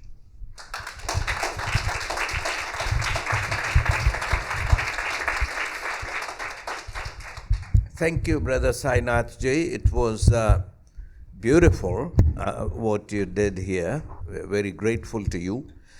Bella Ciao, we all know, was the anthem that was used by anti-fascist forces, not only in Italy where it originated, but it was also adopted and translated by comrades in Spain who fought against fascism long after the Second World War was done. So this is a beautiful version. I had never heard it, so it was very inspiring. PARI is very important. PARI is People's Archive for Rural India. It is the archive that Brother Sainath has painstakingly established, made. It is probably one of the most important website that we could go in order to find out about freedom struggles. Every story, at the end of it, there's a QR code. If you scan the QR code, you'll go to the PARI website page on Gallery of Freedom Fighters, where you can see the people in the book speaking in videos and photographs. Secondly, there was an omission on my part when I was introducing Brother Robert Hornsey. I didn't quite introduce the outfit that he belongs to. It's West Coast Coalition Against Racism, WCCAR, and you will always find him. It's this event that causes him to be here. Otherwise, he would have been at the very front of the protest march at Art Gallery for Gaza and for Palestine and for Lebanon and for Syria and for other countries in Middle East that are being devastated by a settler colonial project called Israel. I now would like to invite your questions. Kindly raise your hand. I will recognize you. You kindly approach. This microphone is there for you and ask the questions. Thank you very much. We will have about 4 to 5 questions because the man is tired as well and we need to go and feed him some desi khana. All right, so yes, brother, kindly. Yes, Dr. Shivaji. Aye. Thank you, Mr. Zaid Makhdoom, and thank you for the wonderful talk. My name is Shivaji. I'm from Simon Fraser University, and I'm a political scientist, so my questions might come from that angle. I have 2 quick questions.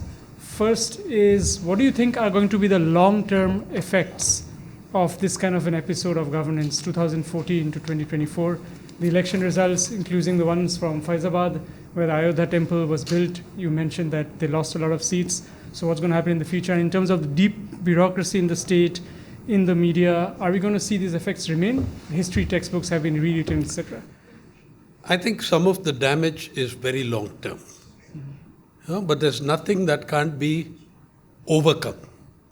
And I'm saying that if the one thing that this farmers' agitation taught us, it taught us the meaning of the word resistance. That's what it taught us. Yeah? If the one thing that those kids reading out from preamble taught us, that there's hope ahead in this future generation, that they will fight. and maybe better than us. At least it seemed to me so at the time of the CAA. The institutional damage is devastating. How that is going to take forever to put it back even to the merely eroded bad status it was in. To even get back there would be an achievement. And it's going to be a serious thing. I mean, I believe that there are two things, as I said yesterday. There is a section in the Constitution. It is much easier to unite people on what the Constitution is the expression of the freedom struggle. And it is much easier to unite people on an important section of the Constitution than on the political manifesto of any one party. That section is called the Directive Principles of State Policy, as you know, Part 4 of the Constitution. The right to work, the right to life, including nutrition, health, the right to shelter. That's what they wanted. Remember that the Constitution says free and compulsory education to the secondary level, within 10 years of the adoption of this Constitution. But we didn't do it. So there is a lot of a historical basis for our struggle, a historical basis for fighting, and that's what the farmers did. So, will things get better? I think yes. I believe things will get better. I just think that they'll get a hell of a lot worse before they get better. But I'm going to tell you that you're going to see good. I'll stick my neck out and tell you, you're going to hear good news on October 8th, which is, 3 days from now, when the results of the Jammu and Kashmir elections and the results of Haryana elections come. Haryana, I am expecting a sweep of the opposition. Though, who knows? I mean, we can all look like idiots on the 9th. Anyway, in the media, we are so accustomed to looking like idiots that it doesn't matter anymore. So that's my thing. Yes, Prabhjyoti, please.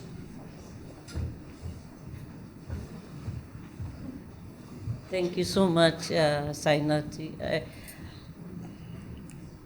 I recall that when you had first spoken, when Dr. Hari Sharma was there, talking about everybody loves a good drought, you had drawn our attention to Human Development Index, vis-a-vis, let's say, structural adjustment programs and so on. I so very well recall that I still share it with my students now.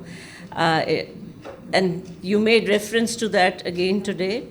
How do you see that change coming when consistently that is an issue in India, and where several Indians are attentive to it, at the same time, on an institutional level, those changes are so difficult to come by. So if you could please. Number one, when I spoke that time, the first time was around 97, 98. Yes.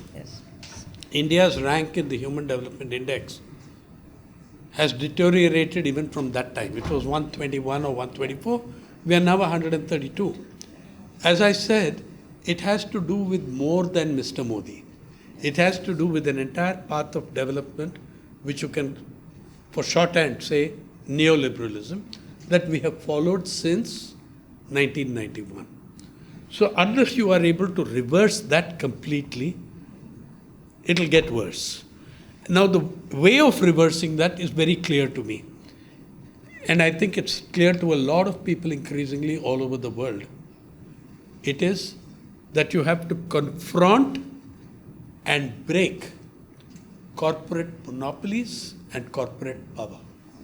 It's a terribly difficult job, far more difficult in 2024 than it would have been in 1912 when this country when United States first broke up the Rockefeller monopoly, when it divided Standard Oil into several little companies, smaller companies, because it it was scary to them that the House of Rockefeller was getting more powerful than the White House. So, and then again it happens in the 47-48 period when the US passes a number of laws to break the Hollywood cinema entertainment monopolies. Yeah. Again it happens in the 70s when they break the giant Bell company into little baby bells, which is what they were called. So countries have done this before. They have curbed monopolies. In India, our way of curbing monopolies was very effective. It was nationalization of the banks. It wasn't superior seed varieties that made the production rise due to Green Revolution. It was the first time credit was available to the peasantry through government banks. At least the middle peasantry was able to utilize that. And therefore you have a huge rise in cultivation, and you have population of farmers growing in every census. 61, 71, 81, 91. In 2001 and 2011, the number of farmers in the country drops by 15 million, showing you that we have achieved the reverse effect with our policies. So unless we totally confront corporate power, and the historic thing, another historic meaning of this struggle of the farmers, it's the first time in independent India that the peasantry are directly confronting the corporate world. The last time they confronted the corporate world, it was the East India Company. Yeah, this is the first time. So I'm saying there is that hope, there is that thing. It's going to be very bloody and messy in the sense the damage done is so deep. The institutions are bleeding. Yeah, people are bleeding. Household economies are bleeding. These are what are bleeding. Yeah, but yes, you can improve all those indicators, and there are some indicators which we have improved. We're better on stunting and wasting than we were even 20 years ago. However, my point is that these achievements will prove to be transitory if we do not change the environment around them. That can only be done through large policy advances and reversals. Anyone else? Brother Ramana, you have a question? You are up. Brother Harinder, you have a question? All right. Just going back to the farmers' movement, they were supported by many other sectors, students, intellectuals, workers. What has been the implication of forcing the government to take the laws back on everyone throughout the economy?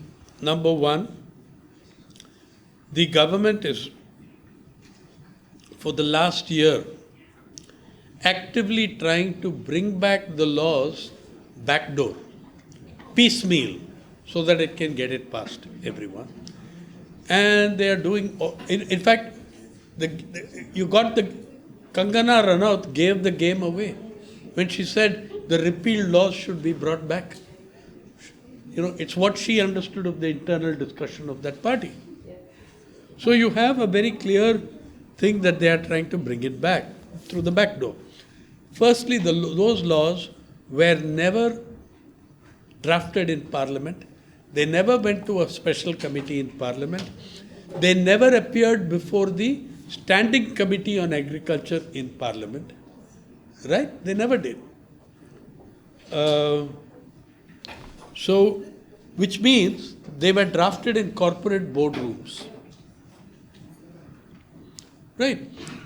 So, as long as that idea of the super profits to be gained from it, let me give you an idea of who is fighting whom. Mr. Ambani's personal wealth is greater than the GDP of Punjab, and Mr. Adani's personal wealth is greater than the GDP of Haryana. So you see how uneven the the strength is of the contending parties.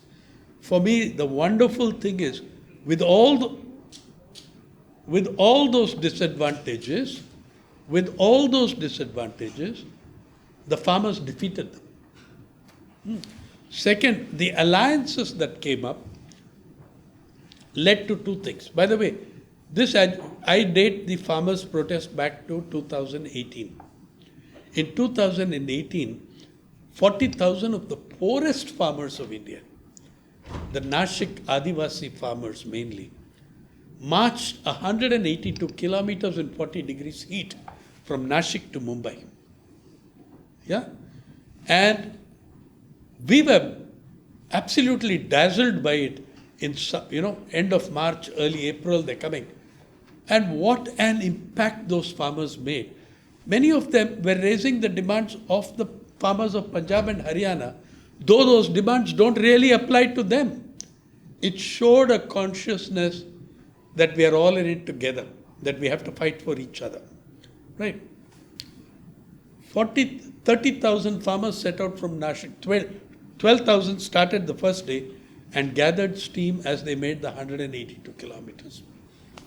When they landed at the Azad Maidan, they showed such decency for the first time in 36 years I'd lived in Mumbai.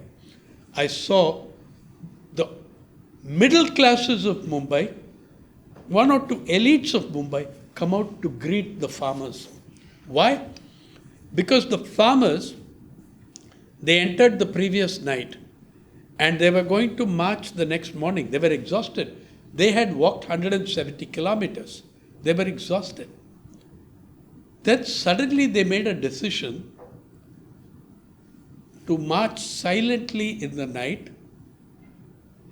without raising any slogans.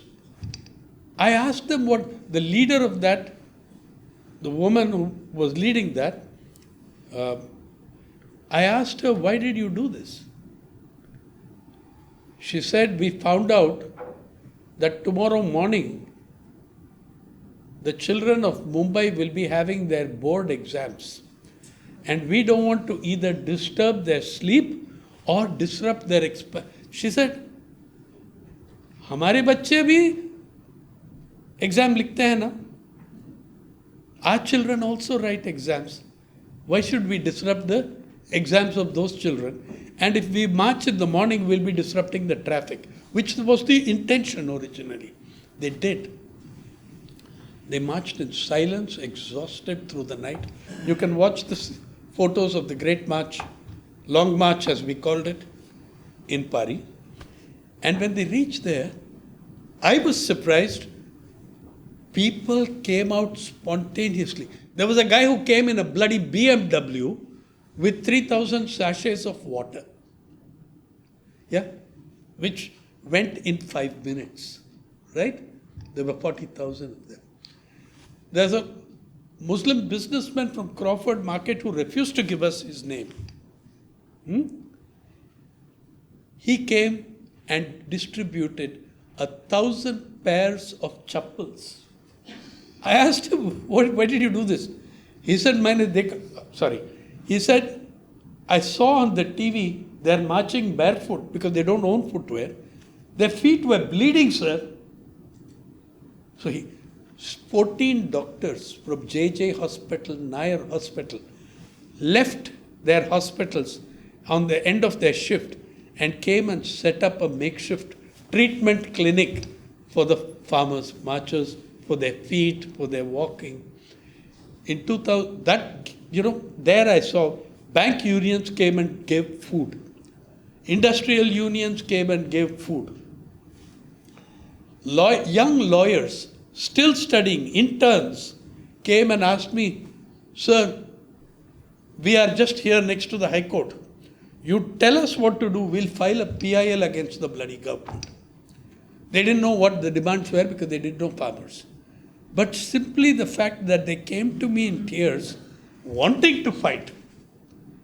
That day I saw bankers for farmers, teachers for farmers, students for farmers, parents for farmers, lawyers for farmers, that day we formed a platform of non-farmers called Nation for Farmers. Nation for Farmers played a central role in the 2018 march in Delhi to Parliament, okay, in 2018, before which I toured Punjab accompanied by Navsharan and Kuldeep Singh of Chandigarh, your old friends. And I spoke in about 30-40 places in Punjab. It was astonishing that in villages of Punjab, despite the poor media coverage, people would stand up and say, tell us about the long march. Yeah? And when I would tell them the story of the long march, they would say, if those Adivasi farmers can do it, we can also do it. Hum bhi kar sakte hain. And that you see in 2020, they did precisely that. On a scale dwarfing even the Nasik March, though not that kind of distance or anything, but it brought together students, teachers, farmers, etc. Now we have created a new forum to put the matter in the hands of farmers. It's called KMC. Kuldeep is a member. Your old friend, Professor Jagmohan, is the convener of the Kisan Mazdoor Commission. Our definition of farmer is landed farmer, landless farmer, tenant farmer, woman farmer, Dalit farmer, Adivasi farmer, pastoral nomads. India has the largest diversity of pastoral nomadic communities of any society in the world. Mongolia has greater numbers of a single group, but we have the largest number. All of us from Nation of Farmers, we have assigned ourselves to a second tier because we want that top tier of the Kisan Mazdoor Commission represented only by people from those primary classes, including pastoral nomads. Maybe they are representatives, Kisan Sabha representatives, etc. So this is the idea. The alliances are still being worked on. Believe me, it's incredibly difficult. Everybody came together in that josh of that moment. Then the differences and the natural contradictions begin to show up, like agricultural laborers versus farmers. That contradiction will show up. But we have to work for it and make it happen again. If it could happen once, it can happen again. Well, the lesson to take from that is that solidarity is everything. If we are able to create solidarity, support solidarity, keep that solidarity alive, there is no challenge that we cannot meet. It's very important to think solidarity. It's very important to keep your eyes on the bigger prize, which is justice. We cannot do without justice in every walk of our life. It is justice that we seek. It is the justice that we strive for and we struggle. Grateful to all of you. First of all, grateful to Brother Sainath for coming here to our city after 22 years to help us understand few things. We are very grateful to you, Brother Sainath. Grateful to all of you for braving the lures of doing other things on Saturday and coming here to grace this occasion. Thank you so much. Have a wonderful day. And please don't forget to buy the books and get him to sign it for you. Thank you so much.